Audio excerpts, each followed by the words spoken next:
Le missionnaire, l'envoyé de Dieu, ne doit pas se présenter en bon représentant de commerce, sortant de sa valise diverses institutions préfabriquées dans lesquelles tout le monde devrait trouver son bonheur.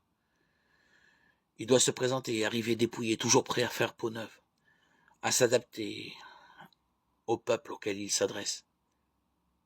Il doit être toujours prêt à s'étonner des impulsions de l'esprit dans les cœurs de ceux qui adhèrent au Christ. Au vrai, la pauvreté de l'annonce évangélique procure aux missionnaires la vraie liberté. Il n'est plus captif d'un milieu de ses préjugés, ou du moins il tente de l'être de moins en moins. Il récuse les séductions du pouvoir établi, de la situation sociale, de la notoriété. Être un notable, être bien vu par les notables, n'est-ce pas la tentation constante des missionnaires, des prêtres, de tous ceux qui ont une charge pastorale? Cela dans la meilleure intention du monde, afin de posséder une influence sur les hommes et la société au nom du Christ. Or, succomber à cette tentation, c'est défigurer le message évangélique et le ravaler au rang d'une idéologie, d'une philosophie.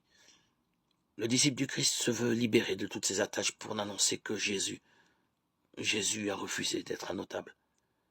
Il a récusé toute attache à une secte ou à un parti, toute influence politique. Il a parlé et agi avec une immense liberté face aux hommes ou aux institutions. Le disciple doit tendre vers la même liberté, par le même renoncement.